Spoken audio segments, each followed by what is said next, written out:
మీలో ఎంతమంది దేవునికి ఉదయకాలం లేచినప్పుడు దేవానికి వందనాలు అని చెప్పారు? Thank you Lord. Just I want to see your hands. Yes. ఎందుకు దేవునికి మనము థ్యాంక్స్ చెప్తాము? ఎందుకు చెప్తాము థ్యాంక్స్ అని? ఒక్కొక్కరి ఒక అభిప్రాయం ఒక్కొక్కటి ఉండవచ్చు. ఆయననే జీవింపచేయవాడు కనుక ఆయనకు మనము థ్యాంక్స్ చెప్తాము, వందనాలు చెప్తాము. ఇంకా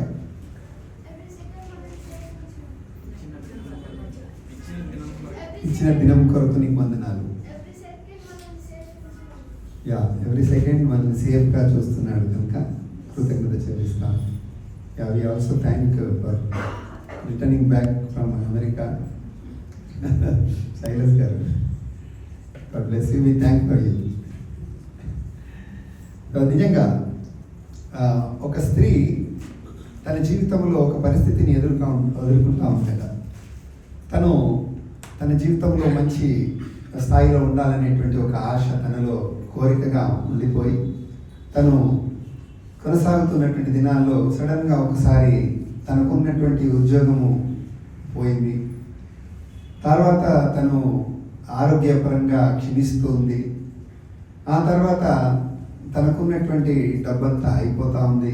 ఇక తను ఎలా బ్రతకడము అనేటువంటి ఒక ఆలోచనతో తను ఒకరోజు చాలా లైట్లంతా కూడా పోయేట చిన్న దీపం పెట్టుకొని ఆ గుడ్డి దీపంలో కూర్చొని నిరీక్షణ లేనటువంటి యొక్క పరిస్థితి తనదిగా ఉన్నప్పుడు తను ఒక్కసారి ప్రభు వైపు చూస్తూ అందట, ప్రభువా నువ్వు మంచివాడవు కదా, నువ్వు ఎప్పుడు మంచివాడవే కదా అని నా ఎడలో ఒక్కసారి నీ కనికరాన్ని కనపరచవా అని కోరుకొని తను పడుకొని ఉదయకాలంలో లేచి తను అనుదినము ఒక పార్ట్ టైం జాబ్ చేసేదట. ఆ పార్ట్ టైం జాబ్ చేసేటువంటి ఆ కాఫీ షాప్ అట. ఆ కాఫీ షాప్ దగ్గరికి వెళ్తూ ఉన్నప్పుడు సడన్గా రోడ్డు మీద ఒక చిన్న ఎన్వలప్ కనబడిందట. ఎన్వలప్ కనబడగానే ఆ ఎన్వలప్ చూసి తను ఓపెన్ చేసి చూస్తే దానిపైన ఏం పేరు లేదు, ఏమి లేదు. కానీ అందులో చూస్తే ఎగ్జాక్ట్గా తనకు కావాల్సినటువంటి రూమ్ రెంట్ ఉందంట. అందులో తను దేవునికి కృతజ్ఞత చెల్లించింది. ఆ తర్వాత తిరిగి ఆమె ఆలోచిస్తూ కాఫీ షాప్లో ఉంటూ ఉన్నప్పుడు అక్కడ ఒక అతను వచ్చి ఏదో మా కుక్కను చూసుకుంటా ఉందని చెప్పాడట, నేను వస్తానని. ఆ కుక్కను చూసుకున్నంతసేపట్లో కొద్దిసేపు అయిన తర్వాత ఆ వ్యక్తి మళ్ళీ వచ్చి, నీకు ఒక ఉద్యోగాన్ని నేను ఇవ్వాలనుకుంటున్నాను, చేస్తావా అని అన్నాడట. అని అంటే తను చాలా సంతోషించిందట. సంతోషించి పార్ట్ టైం జాబ్ కాకుండా ఇంకొక ఉద్యోగం ఏంటి అని ఆలోచించి తన ఉద్యోగం ఇచ్చిన ఆ స్థితిని చూడగా తన జీవిత కాలంలో తను కోరుకున్నటువంటి ఆ కళ ఏదైతే ఉందో అదే ఆ ఉద్యోగం తనకు అందిందట. అనగానే కన్నెంబడి నీళ్లు గారుతూ, ప్రభువా నువ్వు ఎంత ఉపకారమును మేలు నాకు చేస్తూ ఉన్నావని ప్రభుని స్తుతిస్తూ ఉందట. అయితే ఆ తర్వాత తన శరీరము అనారోగ్యంగా ఉన్నటువంటిది ఆరోగ్యంగా మారడం మొదలుపెట్టింది. తనకి మనసు కూడా నెమ్మది పడుతూ ఉన్నటువంటి ఒక పరిస్థితి. కీర్తనలు 103వ కీర్తనలో ఒక మాట చక్కగా రాయబడి ఉంటుంది. పక్షిరాజు యవనం వలె నీ యవనము కృతదగుచున్నట్లు మేలుతో నీ హృదయాన్ని తృప్తిపరుస్తానని దేవుని వాక్యం సెలవిచ్చింది. ప్రియులారా, యవన కాలమందు అనంటే మన జీవితం అంతా కూడా ప్రభు సన్నిధిలో బలంగా ఉండాలని మనం కోరుకునేటువంటి వారంగా ఉంటూ ఉన్నాం. నేను మోషే విషయమై ఎప్పుడు ఆలోచిస్తాను. మోషే తన 120 సంవత్సరాల వయసులో కూడా ఎలా ఉన్నాడట? సత్తువ తగ్గలేదు, బలం తగ్గలేదు తనలో. అంతేకాదు తన కళ్ళు మన్యం కాలేదు. అనగా ఆ వయసులో కూడా బలంగా తన జీవితాన్ని కొనసాగిస్తున్నటువంటి వాడు. అయితే ఈ కీర్తనలో రాయబడినటువంటి మాట ఏంటంటే, ఆ స్త్రీ యొక్క జీవితంలో జరిగింది ఏంటంటే, మేలు అనేది ఎప్పుడైతే జీవితంలో మనకు అనుగ్రహింపబడుతుందో లేదా మనం పొందుకుంటామో అప్పుడు ఏం జరుగుతుందంటే మన లోపల మార్పు జరుగుతూ ఉంటుంది. మన మానసిక స్థితి అనేటువంటిది మారుతుంది. మన యొక్క అంతరంగంలో ఒకలాంటి ఉత్సాహం అనేది ఏర్పడుతుంది. మేలు అనేది అనుభవిస్తున్న కొలదిగా ఆటోమేటికల్గా నీ జీవితంలో హీలింగ్ అనేది మొదలవుతూ ఉంటుంది. ప్రియ సంగమా, దేవుడు మంచివాడు. ఆ స్త్రీ ఆ రోజు నుండి నిరంతరము కూడా ఉదయకాలం లేవగానే ఒక మాట పలకడం మొదలుపెట్టిందంట. ప్రభువా నీకు వందనాలు, దేవా నీకు వందనాలు, థ్యాంక్స్ అని. అంతే.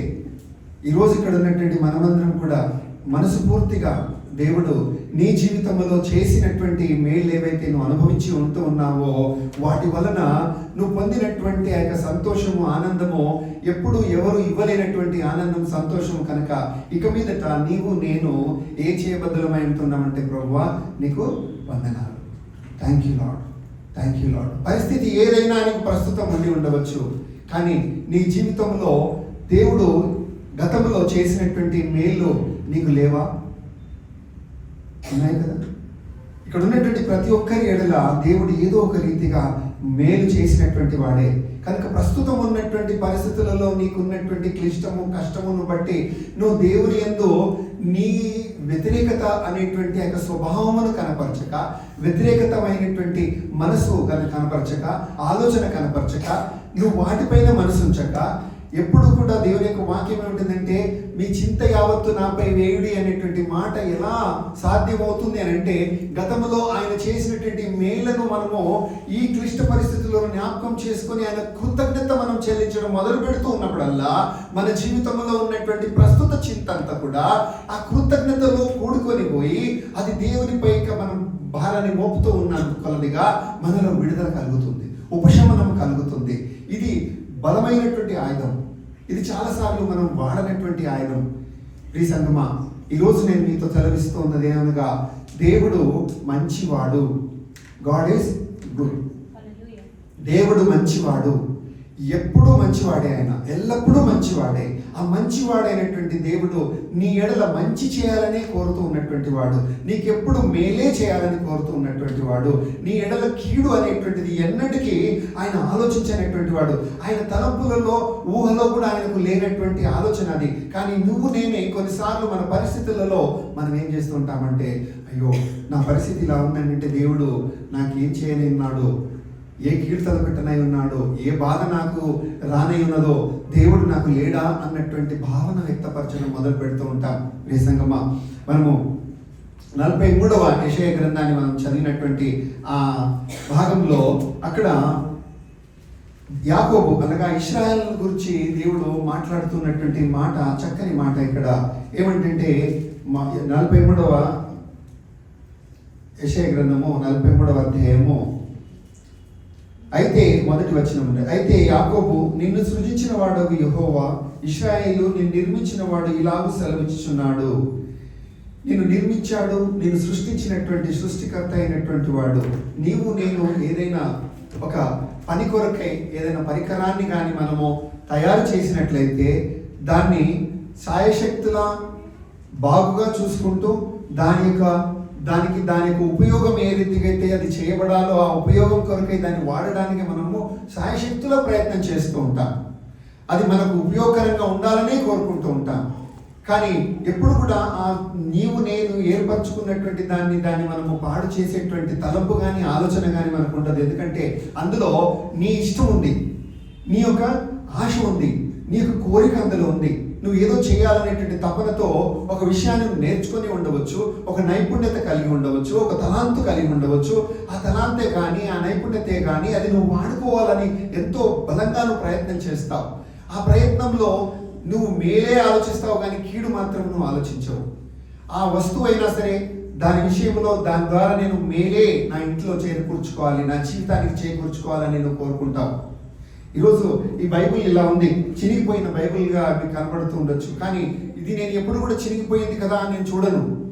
ఇందులో ప్రస్తుతం ఇంకా నేను చదవగలిగినటువంటి రాత ఉంది, చూసుకునేటువంటి భాగం ఉంది కనుక దీన్ని నేను ఇంకా బాగానే చూసుకుంటాను. ఇది చినిగిపోయింది కదా అని దీన్ని పడేయడము నా కాదు. కానీ ఇది ఎంతవరకు అయితే పూర్తిగా నాకు ఉపయోగంగా వస్తూ ఉంటుందో అంతవరకు దీని యొక్క ఉపయోగాన్ని నేను తీసుకుంటూనే ఉంటాను దీని నుండి తీసుకుంటూనే ఉంటాను. నేను కొత్తది కొనలేక కాదు, కానీ ఉన్న దాంట్లో దీని విషయమై నాకున్నటువంటి ఆశ ఏంటంటే దీని ద్వారా నేను కొన్నది దేని కొరకు, తీసుకున్న దేని కొరకు, ఇది దేని కొరకు నాకు వచ్చిందంటే దీన్ని నేను చదవాలి, దీంట్లో ఉన్నటువంటి విషయాలు తెలుసుకోవాలి అన్నది నా యొక్క భావం. కనుక దీన్ని ఎప్పుడు కూడా నేను చులకనగా చూడను. దీన్ని ప్రియ సంగమా, జీవితం అనేటువంటిది ఎలా ఉంటుంది అని అంటే నువ్వు కొన్నిసార్లు కొందరికి వారికి ఇష్టమైనట్లుగా నచ్చితేనే నిన్ను ఇష్టపడతారు. నువ్వు వారికి నచ్చుకున్నట్లయితే నిన్ను ఇష్టపడరు. నువ్వు వారికి ఉపయోగంగా ఉన్నట్లయితేనే నీ విషయమై వారు విలువగా భావిస్తారు. లేకుంటే నీ ఎడల వారికి విలువ అంటూ కనబరచరు. దేవుడు మనల్ని సృష్టించాడు, నిర్మించాడు కనుక తను నీ విషయమై నా విషయమై అంతం వరకు కూడా తన ప్రేమను ఏకరీతిగా కనపరిచేటువంటి వాడై ఉన్నాడు. ఆ ప్రేమ మార్పు చెందినటువంటి ప్రేమ. నిన్ను సాయశక్తుల సంపూర్ణంగా నీ జీవితాంతం వరకు కూడా నువ్వు సమర్పించుకున్నటువంటి దినం మొదలుకొని ఈ జీవితాంతం వరకు కూడా నిన్ను ఒక ఉపయోగకరమైనటువంటి, బలమైనటువంటి, ఖ్యాతి కలిగినటువంటి, ఉన్నతమైనటువంటి పాత్రగానే నిన్ను వాడుకోవడానికే ఆయన ఏర్పాటు చేసుకున్నటువంటి వాడే. కానీ మనుషుల యొక్క విలువ తగ్గిపోతుంది కదా, మనుషుల దృష్టిలో నా విషయమైనటువంటి విలువ లేదు కదా అని నువ్వు అనుకొని నిన్ను నువ్వు నిరుత్సాహపరచుకోకూడదు. దేవుడు మట్టుకు ఎప్పుడు కూడా నీ ఎడల ఒకే రకమైనటువంటి విలువను కలిగి ఉంటాడు. ప్రియ సంగమా, విలువ లేనటువంటి జీవితముగా కొందరు నీలో ఉన్నటువంటి తలాంతును, నీలో ఉన్నటువంటి ఆ యొక్క నైపుణ్యతను గుర్తించలేక నిన్ను పక్కన పెట్టి ఉండవచ్చు. కానీ దేవుడు అలా కాదు. నువ్వు పక్కన పెట్టబడింది దేవుని వలన కాదు, మనుషుల వలన బహుశా నువ్వు అలా ఉండిపోతూ ఉన్నావేమో. కానీ నేను దేవుని యొక్క వాక్యం చదువుతూ ఉన్నప్పుడు ఈ భాగంలో చెప్పబడిన మాట ఏంటంటే, నేను నీకు తోడైందును అనేటువంటి మాట వాడుతూ ఉన్నాడు. ఐఎమ్ విత్ యూ, నేను నీకు తోడై ఉన్నాను, నేను నీతో ఉన్నాను. Never take his presence light, take his presence very serious. ఆయన ప్రెజెన్స్ అనేది, ఆయన సన్నిధి అనేది చాలా సీరియస్గా తీసుకోవాలి. ఎలా సీరియస్గా తీసుకోవాలి అని అంటే, దేవుడు నీతో తను ఉన్నాడు అని అంటే చాలు. ఉన్నాడు అనే గ్రహింపును నువ్వు కలిగి ఉన్నావంటే చాలు. ఇక నీ జీవితంలో నీవు అనుకున్న దానికంటే, ఊహించిన దానికంటే అధికంగా చేయగలిగినటువంటి యొక్క సన్నిధి తనే తన కార్యం చేసుకుంటూ పోతూ ఉంటుంది. నువ్వు కేవలం ప్రయాణం చేస్తూ ఉంటావు అంతే. ఇక్కడ ఇశ్రాయేలు, యాకోబు వంశస్థులందరూ కూడా వారి యొక్క జీవితంలో వారు ప్రయాణం చేస్తూ ఉండాలి అంతే. ఇక మిగతాదంతా కూడా ఆయన చూసుకుంటాడు. ఆయా సమయాల్లో వారికి వచ్చినటువంటి ఇబ్బందుల్లో, ఇరుకుల్లో, సమస్యలో, జనముల మధ్యలో వెళ్తూ ఉన్నప్పుడు మీరు వెళ్ళండి అంతే. మిగతాదంతా ఆయన ప్రెజెన్స్, ఆయన సన్నిధి చూసుకుంటుంది. ఎర్ర సముద్రం దగ్గరికి వారు వచ్చారు, వెనక శత్రువులు వస్తున్నారు, ముందు ఎర్ర సముద్రం ఉంది. ఒకటే మాట అంటున్నాడు, నా వైపు ఎందుకు చూస్తున్నావు మోషే, యు మూవ్ ఆన్, ముందుకు వెళ్ళండి అంటున్నాడు. మోషే ఎప్పుడైతే ఆ మాటను బట్టి దేవుడు నాకు తోడై ఉన్నాడు అనేటువంటి మనసుతో ఆ కర్రను చాపాడో మార్గం ఏర్పడింది. ప్రియ సంగమా, నీ ఎంత ఎట్లాంటి పరిస్థితి నీకు ముందుకు సాగనీయకుండా ఉండి ఉన్ననూ పర్వాలేదు, నువ్వు మాత్రం నీ జీవితంలో, నీ అంతరంగములో ఆగిపోకూడదు. భౌతికంగా నీ శరీరము, నీ స్థలము, నీ ఉన్నటువంటి పరిస్థితి బహుశా ఆగిపోయినట్లుగా నీకు అనిపిస్తుందేమో, కానీ అంతరంగంలో నువ్వు నిలిచిపోకూడదు. నేను అదే ఎప్పుడు కోరుకునేది. మనం చాలాసార్లు ఏమవుతామంటేనంటే, భౌతికంగా ఎక్కడైనా కన్ఫైన్ అయిపోయామంటేనంటే ఇక ఇంతేలే అనుకొని ఉండిపోతూ ఉంటాం. అయ్యో నేను ఇక సాగలేనేమో అనుకుంటుంటాం. కానీ లోపల మాత్రము ఆ విషయాన్ని విడిచిపెట్టుకోకూడదు. ఐ విల్ మూవ్ అహెడ్, నేను ముందుకు సాగుతాను, నేను ఆగను, నేను వెళ్తూ ఉంటాను. నేను ప్రభు కొరకై ఉన్నవాడను. ప్రభు నన్ను ఏర్పరచుకున్నాడు, ప్రభు నన్ను నియమించుకున్నాడు, ప్రభు నన్ను నిర్మించాడు. ఆయన వలన నా జీవితం ఉంది కనుక ఆయన నాతో ఉన్నంత కాలం నేను ఆగేదే లేదు, నేను సాగుతాను అని నీ హృదయంలో ఎప్పుడైతే దృఢ నిశ్చయాన్ని నువ్వు కలిగి ఉంటావో, నీ భౌతికమైన పరిస్థితుల యొక్క పర్వ్యూస్ ఏవైతే ఉంటున్నాయో అవి తొలగిపోతాయి, మార్పు చెందుతాయి. బహుశా ఎంత నిన్ను ఆటంకపరిచి, అభ్యంతరపరిచి, నిన్ను ఆపాలని, నువ్వు విలువ లేనటువంటి జీవితం నీదని నీకు కనపరచాలని ఎందరూ ప్రయత్నం చేసినా, ప్రియ సంగమా, ఒక సమయం వస్తుంది. ఆ సమయంలో దేవుడు మార్గాన్ని ఏర్పరుస్తాడు. ఎందుకంటే ఆయన సన్నిధి నీతో ఉంది కనుక. ఎప్పుడైనా ఆలోచించారు ఆయన సన్నిధి ఎలాంటిది అనేది? కేవలం మనము ప్రార్థన చేస్తాము, ఆరాధన చేస్తున్నప్పుడు ప్రభువా నీ సన్నిధి మాపై కుమ్మరించు, నీ సన్నిధి మాకు అందించు, నీ సన్నిధిలో మేము ఉండాలి అని కోరుకుంటాం. What you mean by presence? ఆయన సన్నిధి ఏదో ఊరికి అలా ఉండి నీ యొక్క శరీరం పైన గూస్ బంప్స్ తీసుకొని రావడానికి, లేకపోతే నీకు ఒక సంతోషాన్ని కలుగజేయడానికి, నీకు ఒక ఉల్లాసాన్ని కలుగజేయడానికి ఆ సమయం మట్టుకే ఉందా? కాదు. ఆయన సన్నిధి అనేది నీ జీవితంలో ఉంది అని నువ్వు ఎప్పుడైతే దాని యొక్క విలువను గుర్తిస్తావో, నీ జీవితపు విలువ మారుతుంది. ఆమేన్. నీ జీవితపు విలువ మారుతుంది. ఎందరో వారికి విలువలేనటువంటి జీవితం. దావీదును ఆ జనులందరూ కూడా, వారి కుటుంబస్తులందరూ కూడా విలువలేని వాడిగా వారు చేశారు. కానీ ఆ విలువలేనటువంటి జీవితాన్ని దేవుడు అవకాశాన్ని కలుగజేసి తనని ఎంత ఉన్నతంగా హెచ్చించాడు అని అంటే ఎవరూ ఊహించలేదు. ఎందుకంటే దేవుని సన్నిధి అనుభవిస్తూ తన దేవుని యొక్క సన్నిధిలో నిరంతరం కూడా ఆ ఉన్న పరిస్థితిలోనే కృతజ్ఞత చెల్లిస్తూ ఉన్నాడు. ఏమని అంటే, ప్రభువా, పరిస్థితి ఏదైనా పర్వాలేదు, నువ్వు ఉన్నావు, అందుకే నేను కృతజ్ఞత. హల్లెలూయా. ఈరోజు ఇక్కడ ఉన్నటువంటి మనమందరం కూడా ఒక నిశ్చయతను కలిగి ఉందాం. ఉదయకాలమునే నువ్వు ఎందుకు కృతజ్ఞత చెల్లించాలంటే ప్రభు నీతో ఉన్నాడని. హల్లెలూయా. ప్రభు నీతో ఉన్నాడని. ఆయన నిన్ను విడవలేదు, నిన్ను ఎడబాయలేదు, నీతో ఉండువాడు ఆయన. మన పరిస్థితులు కొన్నిసార్లు విలువలేనిగా ఉంటాయి, కొన్నిసార్లు ఏమో పనికిరానిదిగా చూస్తూ ఉంటారు. నువ్వు దేనికి పనికిరానట్లుగానే కనబడుతూ ఉంటావు. కానీ దేవుని దృష్టిలో నువ్వు పనికొచ్చే పాత్రగా ఉండేట్లుగా ఆయన నిన్ను నియమించుకొని ఏర్పరచుకున్నాడు కనుక ఎవరి ఆలోచన, ఎవరి తలంపు కాదు, దేవుని యొక్క ఉద్దేశం ఏమైందో దానిపై నీకు మనసు ఉంచడం మొదలుపెట్టు.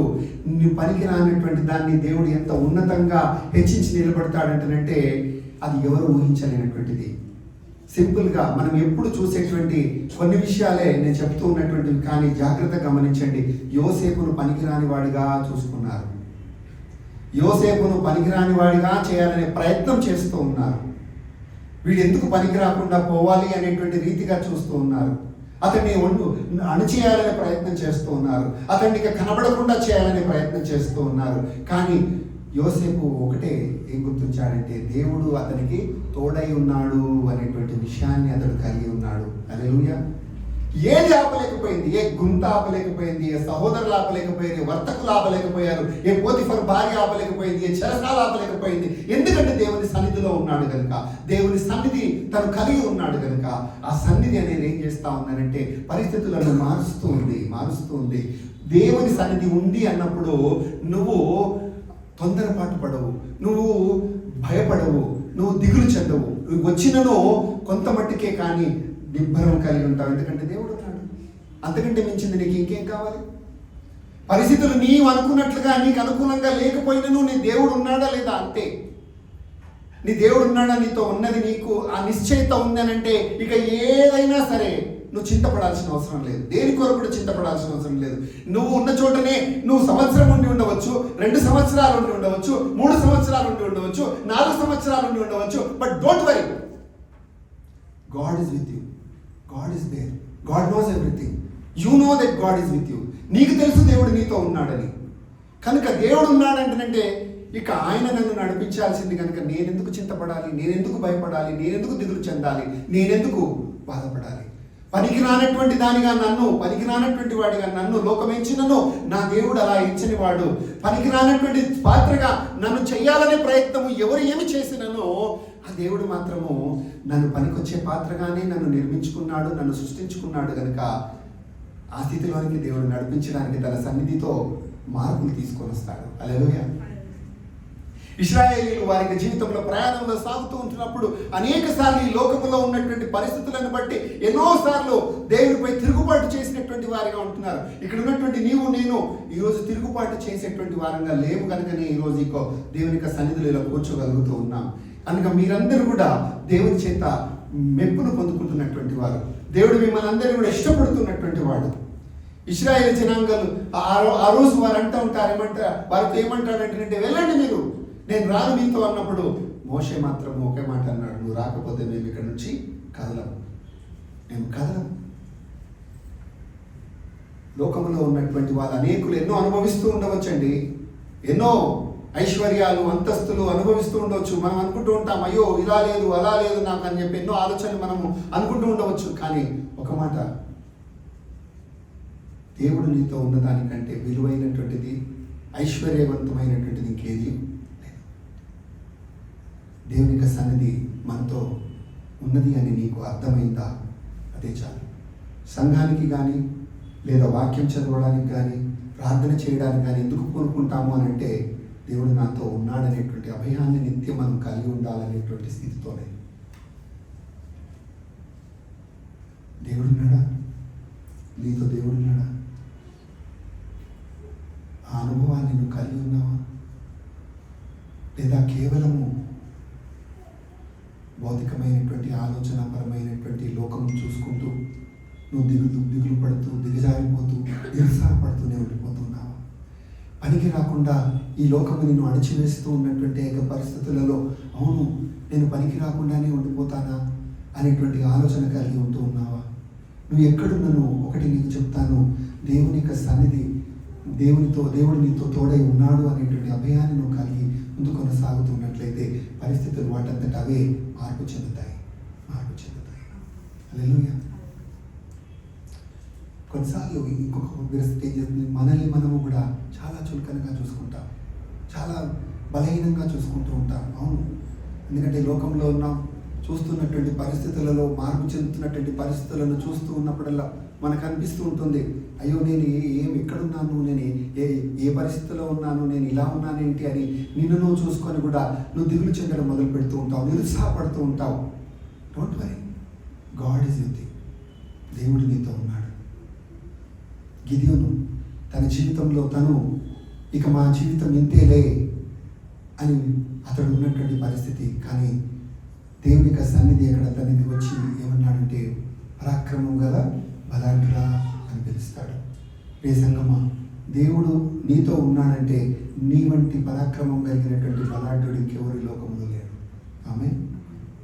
నువ్వు ఏ స్థానంలో ఉన్నావో ఆ స్థానంలో నువ్వు పరాక్రమమైన బలాఢ్యుడా అని దేవుని చేత పిలువబడేటువంటి వాడవై ఉంటున్నావు, దానవై ఉంటున్నావు. ఈ లోకంలో చేస్తున్నటువంటి వారు చేస్తున్నట్లుగా బహుశా నువ్వు చేయలేకపోతూ ఉన్నా పర్వాలేదు, నువ్వు దిగులు చెందవద్దు, చింతపడవద్దు.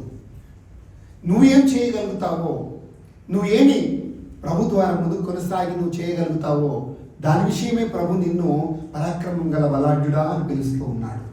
అంతే చాలు. గిదెయోను చేయగలిగిందల్లా ఏంటంటే కేవలం ఒక కుండ పట్టుకొని నడిచేవాడే. కుండలు ఎవరు పట్టుకుంటారు? సాధారణంగా స్త్రీలే కదా కుండలు మోస్తూ నీళ్ళు మోస్తూ ఉంటారు. అంటే కుండలు మోసే విషయం అంటే ఎలా ఉండొచ్చు, అతనికి యుద్ధం చేయడానికి వెళ్ళాలి ఇతడు, కానీ కుండ మోస్తున్నాడు ఏంటి? అవునా? అంటే ఒక బలహీనుడైనటువంటి స్థితిలో అతడు లోకానికి కనబడుతున్నాడు, కానీ ఆ బలహీన పరిస్థితులలో దేవుడు తనకు తోడై ఉన్నాడు అనేటువంటి విషయాన్ని అతడు ప్రకటిస్తూ ఉన్నాడు కనుక ఆ కుండల విజయాన్ని తీసుకొచ్చాయి. హల్లెలూయా. ఏదైతే లోకం చులకనగా చూస్తుందో ఆ చులకనైన స్థితే దేవుని యొక్క కృప ద్వారా నీ జీవితంలో ఘనమైన విజయాన్ని తీసుకొని వస్తుంది. వారు చేతగాని వారిగా నీళ్ళు ఎత్తుకొని తాగడానికి వారికి కట్టుతారు. అంత బలహీనమైనటువంటి పరిస్థితులలో ఉన్నారు. అయ్యో ఇలాంటి వాళ్ళేంటి అని అనుకుంటుంది లోకం, కానీ నీకేం తెలుసు, నీలో ఒంటరి ఉన్నవాడు ఏమంత సమానం. గిదెయోను అదే మాట పలుకుతాడు, నువ్వు 1000 మందితో సమానం అంటాడు. ప్రియ సంగమా, ఈరోజు బహుశా ఈ లోకంలో నీవు విలువలేనటువంటి స్థితిలో ఉండవచ్చు, పనికిరానటువంటి స్థితిలో ఉండవచ్చు, నిన్ను నువ్వు ఎన్నికలేనటువంటి స్థితిలో ఎంచుకుంటూ ఉండవచ్చు, కానీ చింతపడవద్దు. దేవుడు నీకు తోడై ఉన్నాడు. హల్లెలూయా. దేవుడు నీకు తోడై ఉన్నాడు. నువ్వు సాగు, నువ్వు మార్గంలో ముందుకు వెళ్తూనే ఉండు. దేవుని యొక్క సన్నిధి నీకంటే ముందుగా ఉంది కనుక ఆయన నీ కొరకే మార్గమును సరళపరిచి నిన్ను నడిపించే దేవుడై ఉన్నాడు. ఇక్కడ ఇశ్రాయేలు జీవితంలో అదే, నువ్వు జలములలో పడి దాటినప్పుడు నేను నీకు తోడై ఉందును, నదులలో పడి వెళ్ళినప్పుడు అవి నీ మీద పొర్లిపారవు, నువ్వు అగ్ని మధ్యలో నడిచినప్పుడు కాలిపోవు జ్వాలలు నిన్ను కాల్చవు. ప్రతిది కూడా ఏదైనా సరే సృష్టింపబడినంత కూడా ఆయన వలన సృష్టింపబడింది కనుక నీకు విరోధంగా రూపంబడిన ఏ ఆయుధము వర్ధిల్లనేరదు అని సెలవిబడింది. నీకు విరోధంగా అది ఏది లేచినను, జలములు లేచినను, అది అగ్ని లేచినను, అది దేవుని యొక్క ఆధీనంలో ఉన్నటువంటిది. అది ఆయన యొక్క పర్మిషన్ లేకుండా ఆయన సన్నిధిని దాటి నీ యొద్దకు రానేరదు. It's impossible to cross the presence of God. దేవుని యొక్క సన్నిధిని దాటి నీ దగ్గరికి రావడం అనేటువంటిది ఆయన అనుమతించిందే ఏది నీ జీవితంలోనికి రానేరదు. ప్రియ సంగమా, యెహోవానగు నేను నీకు దేవుడను, ఇశ్రాయేలు పరిశుద్ధుడైనను నేనే నిన్ను రక్షించువాడను. నీ ప్రాణ రక్షణ క్రయధనముగా ఐగుప్తుని ఇచ్చి ఉన్నాను, నీకు బదులుగా కూషును శెబాను ఇచ్చి ఉన్నాను. నీ దేవుడు రోషము గల దేవుడు. నీకు విరోధంగా లేచినటువంటి ఏ శత్రువు అయినా, నీకు విరోధంగా లేచినటువంటి ఏ ఆయుధమైనా అది వర్ధిల్లనేరదు. నీకు అనవసరం. నీకు అనవసరం. ఆయన చెప్పాడు, నీకు బదులుగా ఇంకేదో పోతుంది, నీకు బదులుగా ఇంకేమో జరగనే ఉంది అని అంటే నీకు అనవసరం. నీ విషయమై ఆయన ఏమనుకుంటున్నాడో అది నువ్వు జాగ్రత్తగా చూసుకో. చాలు, నువ్వు సాగిపో. చాలాసార్లు మనం దేవునికే జ్ఞానాన్ని ప్రదర్శించే వాళ్ళంగా ఉంటాం, అంటే దేవునికి ఆలోచన చెప్పే వాళ్ళంగా మాట్లా ఉంటాం. Don't worry. నీకంటే ఎక్కువ నువ్వు దేవుని కంటే ఎక్కువ కనికరం కలిగి ఉన్నావా? ఇది కొంచెం కఠినమైన మాట నాది. నువ్వు దేవుని కంటే ఎక్కువ కనికరాన్ని కొన్నిసార్లు కలపరచడానికి ప్రయత్నం చేస్తావు. దేవునికి తెలిసి ఎప్పుడు ఎలా ఏం చేయాలనేటువంటిది. You leave it. God knows everything. నువ్వు చేయాల్సింది నువ్వు చేసుకుంటూ పోతూనే ఉండాలి. దేవుడు నీ పక్షంగా తన కార్యాన్ని కనపరుస్తాడు. నీవు నా దృష్టికి ప్రియుడమైనందున గనుడవైతివి. నేను నిన్ను ప్రేమించున్నాను కనుక నీకు ప్రతిగా మనుషులను అప్పగించుచున్నాను, నీ ప్రాణములకు ప్రతిగా జనములను అప్పగించున్నాను. భయపడకము, నేను నీకు తోడై ఉన్నాను. తూర్పు నుండి నీ సంతానమును తెప్పించేదను, పడమటి నుండి నిన్ను సమకూర్చి రప్పించేదను. అప్పగింపమని ఉత్తర దిక్కునకు ఆజ్ఞయించేదను, బిగబట్టవద్దని దక్షిణ దిక్కునకు ఆజ్ఞయించేదను. దూరం నుండి నీ కుమారులు, భూదిగంతముల నుండి నా కుమార్తెలు తెప్పించు. హల్లెలూయా. దేవుడు నిన్ను ఎంతగా ప్రేమిస్తున్నాడంటే అనేకమైనటువంటివి నీ కొరకే ఉపయోగానికి వస్తూ ఉంటాయి. ఎందుకంటే దేవుని సన్నిధి నీతో ఉంది. దేవుని సన్నిధి నీతో ఉందని నువ్వు నిబ్బరంగా కనపరుస్తున్నావు కనుక ఆ సన్నిధి ప్రతిదాన్ని కూడా సమకూర్చి నీకు అనుకరిస్తుంది, అనుకూలపరుస్తుంది. నేను ఒక సిస్టర్ని కలిసినప్పుడు ఆ సిస్టర్ నాకు తన వలన ఒక ఇబ్బంది జీవితంలో కలిగి ఉన్నది. ఆ ఇబ్బంది వలన తను గుర్తించి చాలా రోజులైంది ఆ సంఘటన జరిగిన తర్వాత కూడా తను నిన్న మళ్ళీ కలిసి మాతో ఏం చెప్తా ఉందంటే, వీఆర్ సారీ, ఐఎమ్ సారీ, నేనేది చేశానో దానికి నేను క్షమాపణ అడుగుతున్నాను. తను చెప్పాల్సిన అవసరం లేదు, తనదే అంత సమస్తమైనది. కానీ తను తాను తగ్గించుకొని క్షమాపణ చెప్పిన తర్వాత నేను అన్నాను, అమ్మ మీరేం చింతపడద్దు, దేవుడు మాకు అనుగ్రహించినటువంటిది చాలా ఉన్నతంగా అనుగ్రహించాడు, అంతంగా నిలబెట్టుకున్నాడు. కీడు లేదా బాధ అనేది మాకు కలిగి ఉంది, కానీ దాని తర్వాత అనుభవించినటువంటిది ఇంత అంత కాదు, అది ఉన్నతమైనటువంటిది. ఎందుకంటే దేవుడు తోడై ఉన్నాడు. ఆమేన్. కనుక జీవితంలో ఎక్కడ నిరుత్సాహపడకండి. దేవుడు మీకు తోడై ఉన్నాడు. ఆయన సన్నిధి సమస్తమును మార్చి నడిపించినటువంటిది ఉంటున్నది. దేవుడు మీ కన్నిటి ప్రతి బాష్ప బిందువును కూడా తీర్చేవాడు ఉంటున్నాడు. నీకంటే ముందుగా నీ ఆలోచన ఎరిగినటువంటి వాడు, నీకంటే ముందుగా ఆయన నీ ఊపిరిని ఎరిగినటువంటి వాడు. కనుక నేను లాస్ట్ టైం చెప్పాను, దేవుడు ఎంత సమీపంగా ఉన్నాడంటే నీ ఊపిరి కంటే కూడా ఆయన సమీపంగా ఉన్నాడు, నీ ఆలోచన కంటే కూడా సమీపంగా ఉన్నటువంటి వాడు. Is there, is available. ఎక్కడున్నాడు? నీతోనే ఉన్నాడు, నీ చెంతనే ఉన్నాడు. నీ జీవితంలో ప్రతి క్షణం, ప్రతి అణువులో ఆయన ఉన్నాడు. కానీ ఆయన ఉన్నాడనేటువంటి ఆ యొక్క ఆలోచనతో నీ జీవితాన్ని కొనసాగించు. నీ జీవితం పరిగెత్తుతుంది. చిన్న మాట ప్రార్థన చేద్దాం, కళ్ళు మూసుకుందాం. మహోన్నతుడా, పరిశుద్ధుడా, కృపగల తండ్రి, నీకు వందనాలు చెల్లిస్తూ ఉన్నాను.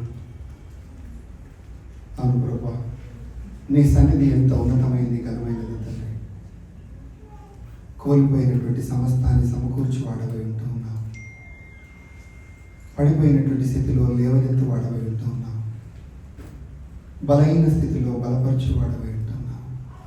లోకం తండ్రి ఎన్నికలేందిగా ఇచ్చినను, లోకం తండ్రి పనికిరాందిగా చేయుటకు ప్రయత్నం చేసినను, అయ్యా నాలో నా ఆలోచన కూడా నేను పనికిరానటువంటి వాడిగా అనుకున్నాను. అది కాదు తండ్రి సత్యం. సత్యం ఒకటి, నువ్వు నన్ను నిర్మించావు, నన్ను సృష్టించావు కనుక నాకు ప్రతిగా నువ్వు సమస్తమును అప్పగించినవాడు. అంతకంటే ముఖ్యంగా నీ ప్రాణాన్ని ఇచ్చినవాడు. ప్రేసంగమా, ఇంతవరకు ఆరాధనలో మనం ఒక మాట విన్నాం. ఆయన నేను ఎంతగా ప్రేమిస్తున్నాడంటే తన ప్రాణం కంటే ఎక్కువగా నేను ప్రేమిస్తున్నటువంటి వాడు. అందుకే నీ కొరకు, నీకు ప్రతిగా ఆయన సిలువలో మరణించాడు. నీకు ప్రతిగా ఆయన వేదన పొందాడు. నీకు ప్రతిగా ఆయన బాధ అనుభవించాడు. నీకు ప్రతిగా ఆయన దిగంబరి అయ్యాడు. నీకు ప్రతిగా ఆయన ఉమ్మివేయబడ్డాడు. నీకు ప్రతిగా ఆయన దూషింపబడ్డాడు. నీకు ప్రతిగా ఆయన నిందపాలయ్యాడు, అవమానపడ్డాడు. అది కేవలం నీ కొరకు, నీ కొరకు, నిన్ను ఘనపరచుటకు, నిన్ను ఉన్నతంగా ఉంచుటకు, నీకు నిత్యరాజ్యం అనుగ్రహించుటకు, నీకు శాశ్వత జీవితం అనుగ్రహించుటకే ఆయన తన ప్రాణం కంటే కూడా నేను ఎక్కువగా ఇచ్చి తను తానే నీ కొరకే అప్పగించుకున్నాడు.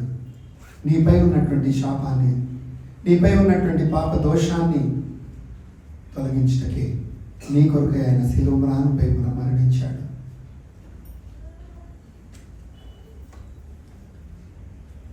నీ సకలమైన చింత ఆయనపై వేసుకొని, నీ బాధంతయు ఆయన తీసుకొని, నీ నేరమంతయు ఆయన తీసుకొని, నీ శాపమంతయు ఆయన మోసుకొని నీ కొరకే ప్రాణం పెట్టినటువంటి వాడు.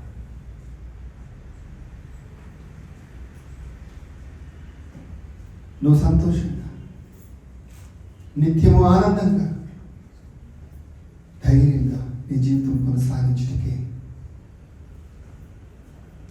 అనేకులలో నీకు గౌరవం అనుగ్రహించటకే ఆయన పనికిరానటువంటి స్థితి ప్రజల్లో ఆయన కలిగి ఉన్నాడు. తను తాను అప్పగించుకున్నాడు నీ కొరకే.